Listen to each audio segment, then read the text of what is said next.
ప్రియమైన సహోదరి సహోదరులారా, మీకు శుభవార్త. 2025 సంవత్సరంలో మొత్తం 365 అంశాలను మీతో పంచుకోబోతున్నాము.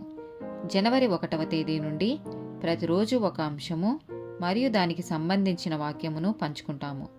దయచేసి ఆ వాక్యములను వినండి, ధ్యానించండి మరియు ఆశీర్వదించబడండి.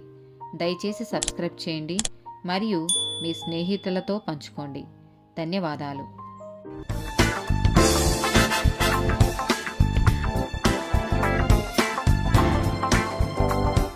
17th డే టాపిక్ ఆందోళన, యాంగ్జైటీ.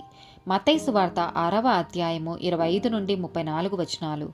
అందువలన నేను మీతో చెప్పున్నదేమనగా, ఏమి తిందుమో ఏమి త్రాగుదమో అని మీ ప్రాణంను గూర్చి అయినను, ఏమి ధరించుకుందుమో అని మీ దేహమును గూర్చి అయినను చింతింపకుడి.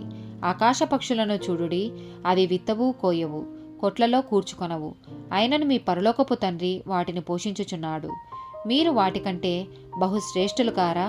మీలో నెవడు చింతించుట వలన తన ఎత్తు మూరెడెక్కువ చేసుకొనగలడు? వస్త్రములను గూర్చి మీరు చింతింపనేలా? అడవి పువ్వులు ఎలాగు నెదుగుచున్నవో ఆలోచించుడి. అవి కష్టపడవు, వడకవు, అయినను తన సమస్త వైభవముతో కూడిన సొలొమోను సహితము వీటిలోనొక దానినైనను అలంకరింపబడలేదు.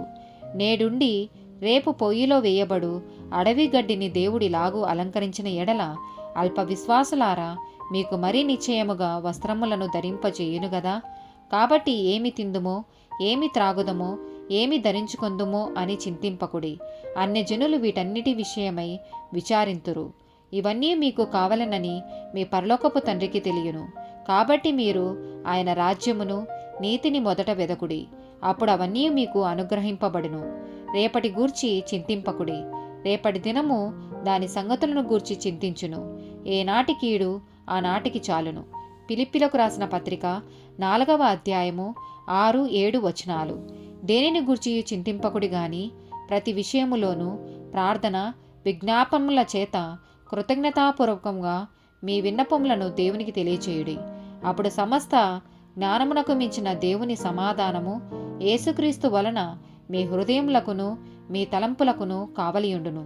1 పేతురు రాసిన పత్రిక 5వ అధ్యాయము 6-7 వచనాలు.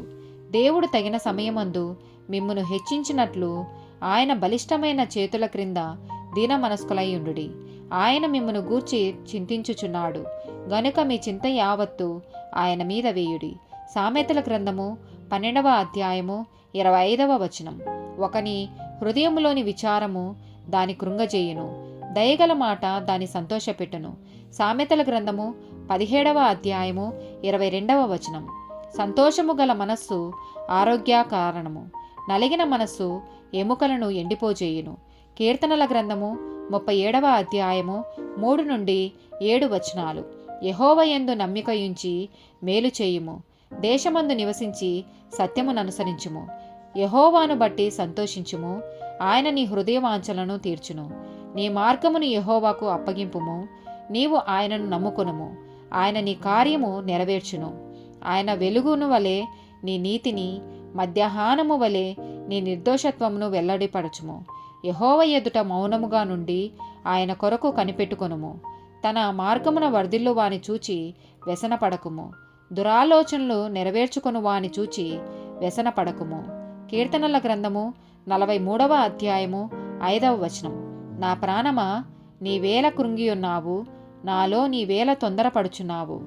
దేవుని యందు నిరీక్షణయుంచుము, ఆయన నా రక్షణకర్త, నా దేవుడు, ఇంకనూ నేను ఆయనను స్తుతించెదను. ఫిలిప్పీలకు రాసిన పత్రిక 4వ అధ్యాయము 19వ వచనం. కాగా దేవుడు తన ఐశ్వర్యము చొప్పున క్రీస్తు యేసునందు మహిమలో మీ ప్రతి అవసరమును తీర్చును. ఆమేన్.